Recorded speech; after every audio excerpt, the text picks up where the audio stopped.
Hezekiah began to reign when he was 25 years old.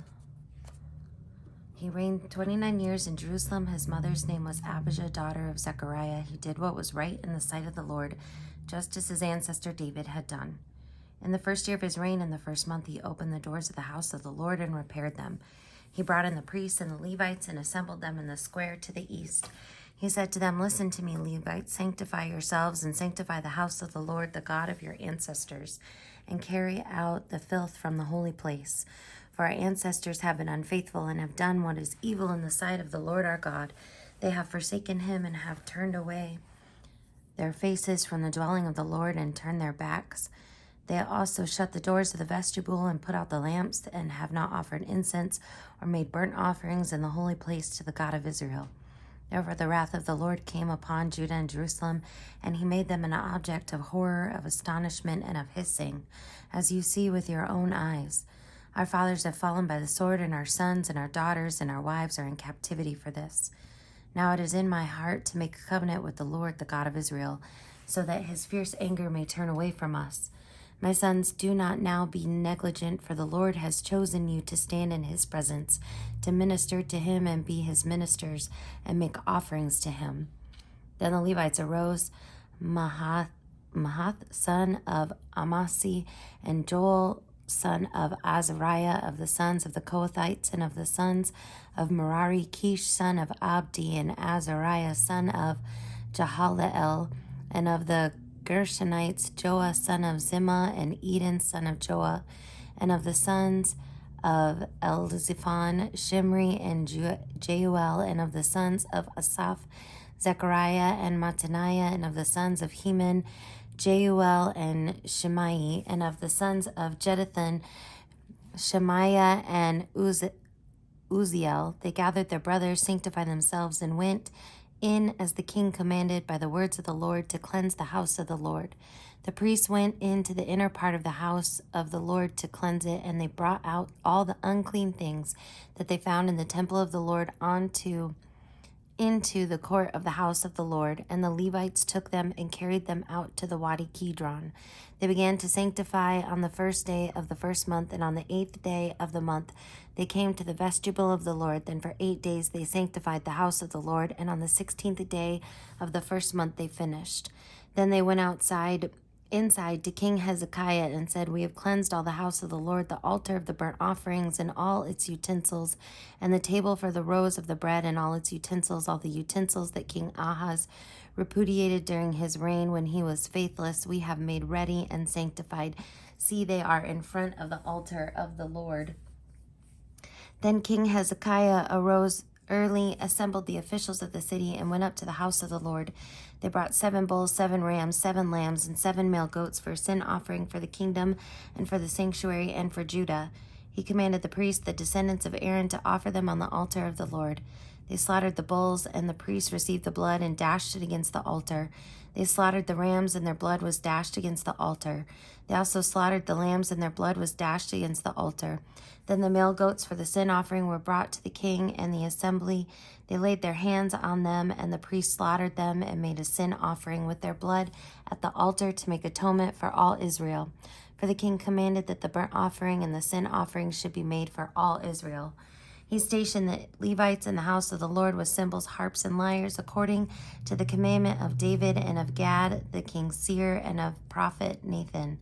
For the commandment was from the Lord through his prophets.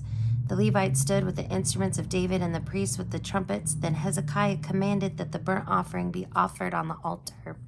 When the burnt offerings began, the song to the Lord began also, and the trumpets accompanied by the instruments of King David of Israel. The whole assembly worshipped, the singers sang, and the trumpet sounded. All this continued until the burnt offering was finished. When the offering was finished, the king and all who were present with him bowed down and worshipped. King Hezekiah and the officials commanded the Levites to sing praises to the Lord with the words of David and of seer Asaph. They sang praises with gladness, and they bowed down and worshipped. Then Hezekiah said, "You are now consecrated yourselves to the Lord. Come near, bring sacrifices and thank offerings to the house of the Lord." The assembly brought sacrifices and thank offerings, and all who were of willing heart brought burnt offerings. The number of the burnt offerings that the assembly brought was 70 bulls, 100 rams, and 200 lambs. All these were for the burnt offering to the Lord. The consecrated offerings were 600 bulls and 3,000 sheep, but the priests were too few and could not skin all the burnt offerings. So, until other priests had sanctified themselves, their kindred the Levites helped them until the work was finished. For the Levites were more conscientious than the priests in sanctifying themselves. Besides the great number of burnt offerings, there was the fat of the offerings of well-being, and there was the drink offering for the burnt offerings. Thus the service of the house of the Lord was restored, and Hezekiah and all the people rejoiced because of what God had done for the people, for the thing had come about suddenly.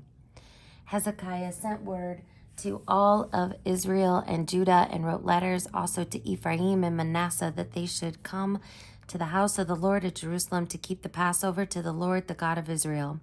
For the king and his officials and all the assembly in Jerusalem had taken counsel to keep the Passover in the 2nd month, for they could not keep it at the proper time because the priests had not sanctified themselves in sufficient number, nor had the people assembled in Jerusalem. The plan seemed right to the king and all the assembly, so they decreed to make a proclamation throughout all Israel from Beersheba to Dan, that the people should come and keep the Passover to the Lord, the God of Israel, at Jerusalem, for they had not kept it in great numbers as prescribed. So couriers went throughout all Israel and Judah with letters from the king and his officials, as the king had commanded, saying, O people of Israel, return to the Lord, the God of Abraham, Isaac, and Israel, so that he may turn again to the remnant of you who have escaped from the hand of the kings of Assyria. Do not be like your ancestors and your kindred who were faithless to the Lord God of their ancestors, so that he made them a desolation, as you see. Do not now be stiff-necked as your ancestors were, but yield yourself to the Lord and come to his sanctuary, which he has sanctified forever, and serve the Lord your God, so that his fierce anger may turn away from you. For as you return to the Lord, your kindred and your children will find compassion with their captors and return to this land. For the Lord your God is gracious and merciful and will not turn away his face from you if you return to him. So the couriers went from city to city through the country of Ephraim and Manasseh and as far as Zebulun, but they laughed them to scorn and mocked them. Only a few from Asher, Manasseh, and Zebulun humbled themselves and came to Jerusalem. The hand of God was also on Judah to give them one heart to do what the king and the officials commanded by the word of the Lord. Many people came together in Jerusalem to keep the festival of unleavened bread in the 2nd month, a very large assembly. They set to work and removed the altars that were in Jerusalem, and all the altars for offering incense they took away and threw into the Wadi Kidron. They slaughtered the Passover lamb on the 14th day of the 2nd month. The priests and the Levites were ashamed, and they sanctified themselves and brought burnt offerings into the house of the Lord. They took their accustomed posts according to the law of Moses, the man of God. The priests dashed the blood that they received from the hands of the Levites, for there were many in the assembly who had not sanctified themselves. Therefore the Levites had to slaughter the Passover lamb for everyone who was not clean, to make it holy to the Lord. For a multitude of the people, many of them from Ephraim, Manasseh, Issachar, and Zebulun, had not cleansed themselves, yet they ate the Passover otherwise than as prescribed. But Hezekiah prayed for them, saying, The good Lord pardon all who set their hearts to seek God, the Lord, the God of their ancestors, even though not in accordance with the sanctuary rules of cleanliness. The Lord heard Hezekiah and healed the people. The people of Israel who were present in Jerusalem kept the festival of unleavened bread 7 days with great gladness, and the Levites and the priests praised the Lord day by day, accompanied by loud instruments for the Lord. Hezekiah spoke encouragingly to all the Levites who showed good skill in the service of the Lord. So the people ate the food of the festival for 7 days, sacrificing offerings of well-being and giving thanks to the Lord, the God of their ancestors. Then the whole assembly agreed together to keep the festival for another 7 days, so they kept it for another 7 days with gladness. For King Hezekiah of Judah gave the assembly 1,000 bulls and 7,000 sheep for offerings, and the officials gave the assembly 1,000 bulls and 10,000 sheep. The priests sanctified themselves in great numbers, the whole assembly of Judah, the priests and the Levites and the whole assembly that came out of Israel, and the resident aliens who came out of the land of Israel, and the resident aliens who lived in Judah rejoiced. There was great joy in Jerusalem, for since the time of Solomon, son of King David of Israel, there had been nothing like this in Jerusalem. Then the priests and the Levites stood up and blessed the people, and their voice was heard, and their prayer came to his holy dwelling in heaven. Now when all this was finished, all Israel who were present went out to the cities of Judah and broke down the pillars, hewed down the sacred poles, and pulled down the high places and the altars throughout all Judah and Benjamin and in Ephraim and Manasseh until they had destroyed them all. Then the people of Israel returned to their cities, to their individual properties. Hezekiah appointed the divisions of the priests and the Levites, division by division, everyone according to his service. The priests and the Levites for burnt offerings and offerings of well-being, to minister in the gates of the camp of the Lord, to give thanks and praise. The contribution of the king from his own possessions was for the burnt offerings of morning and evening, and the burnt offerings for the Sabbaths, the new moons, and the appointed festivals, as it is written in the law of the Lord.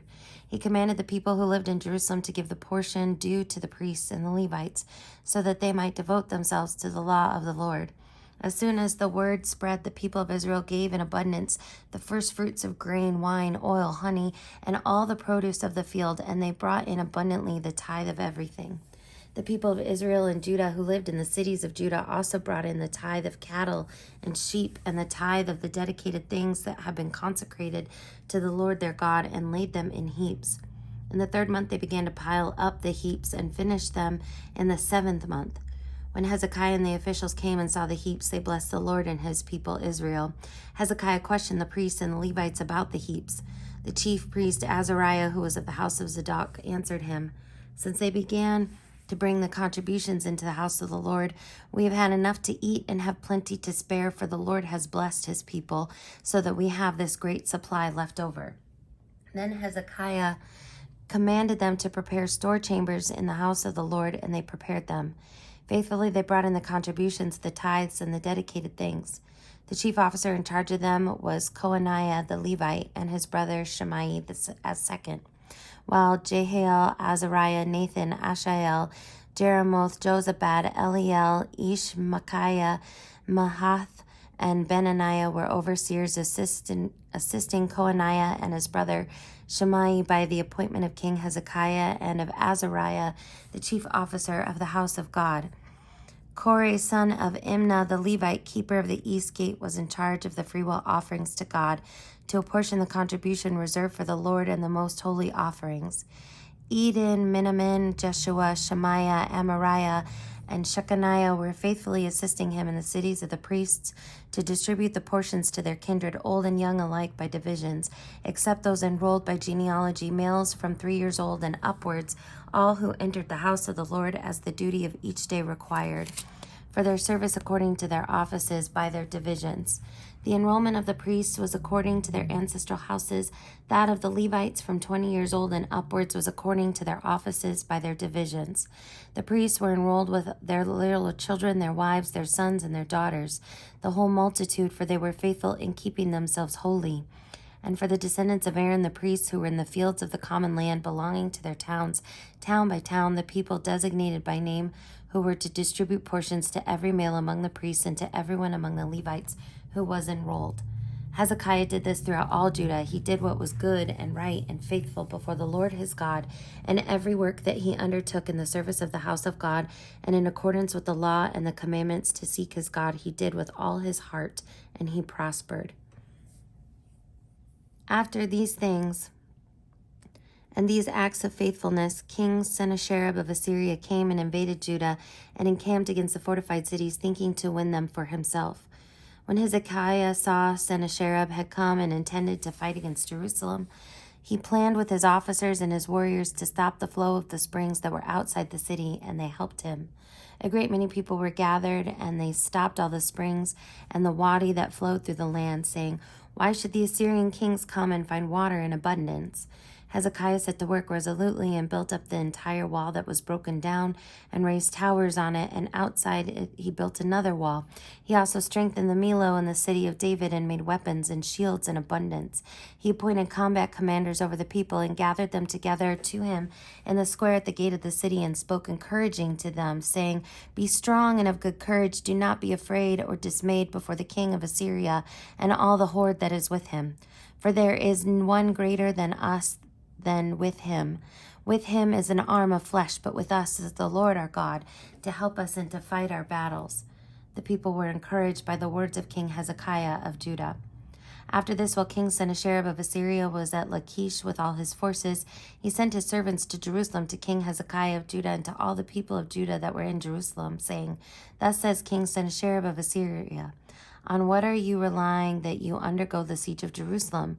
Is not Hezekiah misleading you, handing you over to die by famine and by thirst, when he tells you the Lord our God will save us from the hands of the king of Assyria? Was it not the same Hezekiah who took away his high places and his altars, and commanded Judah and Jerusalem, saying, Before one altar you shall worship, and upon it you shall make your offerings? Do you not know that what I and my ancestors have done to all the peoples of other lands? Were the gods of those nations of those lands at all able to save their lands outside of my hand? Who among all gods of these nations that my ancestors utterly destroyed was able to save his people from my hand, that your God should be able to save you from my hand? Now therefore do not let Hezekiah deceive you or mislead you in this fashion, and do not believe him, for no God of any nation or kingdom has been able to save his people from my hand or from the hand of my ancestors. How much less will your God save you out of my hand?"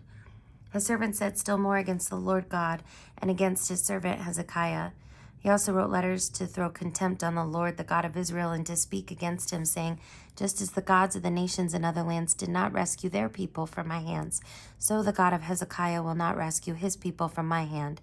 They shouted it with a loud voice in the language of Judah to the people of Jerusalem, who were on the wall, to frighten and terrify them, in order that they might take the city. They spoke of the God of Jerusalem as if he were like the gods of the peoples of the earth, which are the work of human hands. Then King Hezekiah and the prophet Isaiah son of Amoz prayed because of this and cried to heaven, and the Lord sent an angel who cut off all the mighty warriors and commanders and officers in the camp of the king of Assyria. So he returned in disgrace to his own land. When he came into the house of his God, some of his sons struck him down there with the sword. So the Lord saved Hezekiah and the inhabitants of Jerusalem from the hand of King Sennacherib of Assyria, and from the hand of all his enemies.